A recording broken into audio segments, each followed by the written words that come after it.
फलटणमध्ये नाईक निंबाळकर पुन्हा आमने सामने. रामराजे आणि रणजितसिंह नाईक निंबाळकरांची एकमेकांवर तोफ. श्रीराम साखर कारखान्याच्या निवडणुकीआधी रामराजे आणि रणजितसिंह नाईक निंबाळकरांमध्ये चांगलाच सामना रंगलाय. कारखान्याच्या निवडणुकीत बोगस मतदार यादी तयार करून सभासदांना वंचित ठेवल्याचा आरोप माजी खासदार रणजितसिंह नाईक निंबाळकरांनी केला आहे. विद्यमान आमदार सचिन पाटील हेलिकॉप्टरमधून फिरताना अभिमान वाटतो. माजी आमदार दीपक चव्हाणांना मात्र रामराजेंनी विकास कामांच्या बाबतीत दोरखंडानं बांधलं होतं म्हणत रणजितसिंहांनी टोला लगावलाय. दुसरीकडे आम्ही सरळ लढणारी माणसं आहोत, वेळ प्रसंग आला तर तुम्हालाच गुरु मानून तुमचीच जिरवीन हे लक्षात ठेवा, असा पलटवार रामराजेंनी केलाय. मला बोलायचं नाही, कधी 10 लाख रुपये आणू शकले काम केलं तर त्यांचा दोष नाही. तोही माणूस काम करू शकला असता, माणसाला दोरखंडात बांधल्यामुळे माणसाने 10 लाख रुपये आणायला सुद्धा त्यांनी कधी हिंमत 15 वर्षात दाखवली. अजितदादांनी विशेष करून फलटणवर आणि आमदार सचिन पाटलांवर लक्ष दिलेले.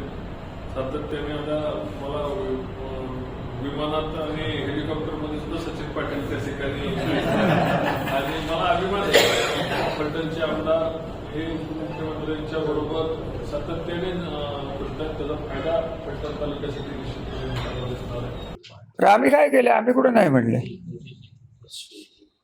आम्ही काय केलेलं आहे म्हणजे प्रशासनाने काय केलंय किंवा मार्केट कमिटीने काय केलंय, महाराष्ट्र शासनाकडे पाठवून दिलंय. महाराष्ट्र शासनाने निर्णय घेतला तर हे होईल. आता महाराष्ट्र शासन प्रत्यक्षरित्या विद्यानगरमधनंच चाललंय का नाही? त्यांनी करून आणावं, आमचं कुठं काय. फक्त आम्ही जर निर्णय केला असता तर मार्केट कमिटीचं उत्पन्न कमी झाल्यामुळे यांना बरखास्त करा आणि परत प्रशासक नेमा अशी मागणी झाली असती. आता आम्हाला एवढं कळत नाही या गोष्टीतलं, तर आम्ही सरळ लढाई करणारी माणसं. नाही पटत तर सरळ भांडलो, चिमटराव कर्मांशी भांडलो तर भांडलोच. हे असल्या प्रकारचं राजकारण आम्ही कधी केलेलं नाही, करणारही नाही.